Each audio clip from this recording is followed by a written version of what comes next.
Okay, good morning. Today's video is a tip of the hat to 390 Wagon Master and Tram Doctor.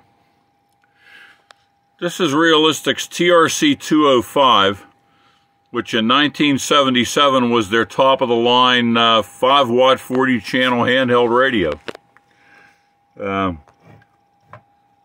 See, it's equipped with a plain old analog dial. You've got a delta tune. That's pretty exotic for a handheld. A RF S meter battery condition, which you activated from here. Your high and low power switch, and of course the squelch and volume controls. The battery holder, unlike a lot of radios, was built in. So there was no way of losing the battery holder, like with quite a few other radios where the battery holder was separate. And it would take 12 cells if you were using alkaline batteries. They gave you 2 dummy batteries to put in there into place. But if you were using nickel cadmium batteries, which were common at the time because they're 1.25 volts apiece, 12 batteries gave you a little over 14 volts, and that was more than acceptable for what the radio was doing. Now, in keeping with the premium theory of this, Realistic provided you with a lot of options. There's an antenna connector to connect to a base antenna. That takes a RCA type of plug. There's a power connector for external power, and that's a little cylindrical type of connector. An external phone plug where you can plug a speaker in.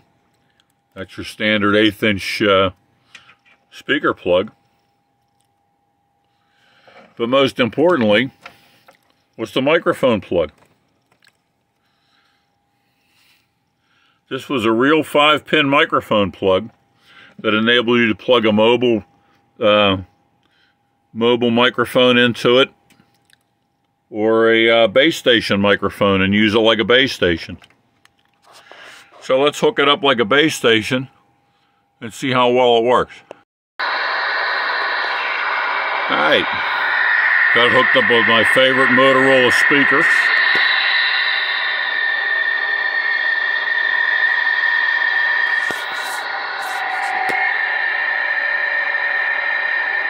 Yeah, I'm on a power supply, so it's giving me full scale.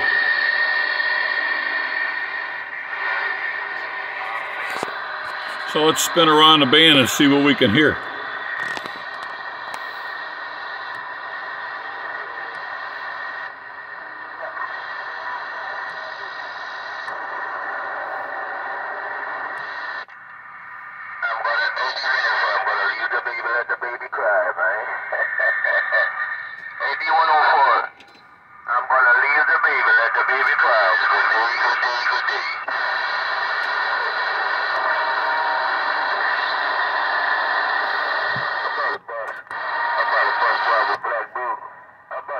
You can see the selectivity is also pretty good on this. A lot of walkie-talkies don't do well when you connect them to an outdoor antenna.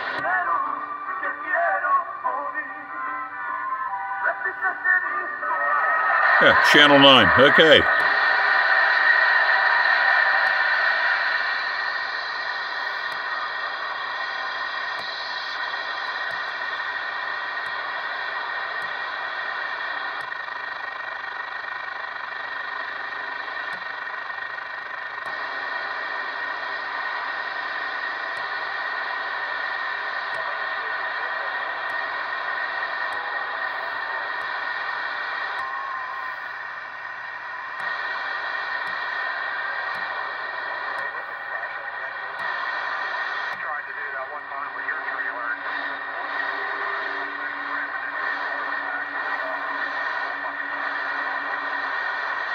I mean, this has audio quality that rivals quite a few base stations and mobile radios.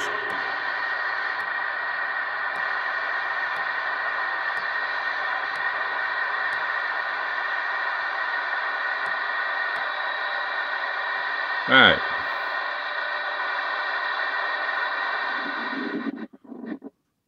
What's the squelch action like? See if I can find somebody who's talking.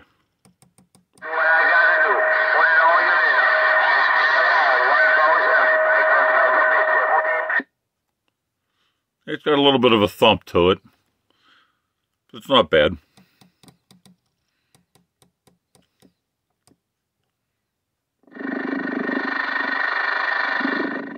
Yeah, whatever that is.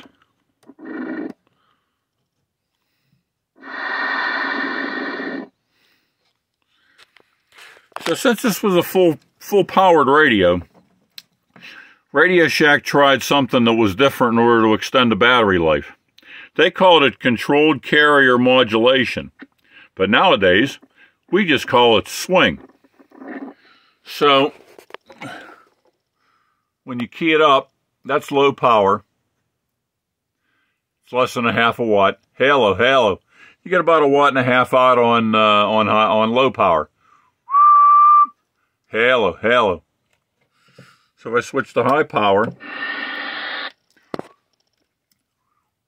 still the same thing, less than about 250 milliwatts.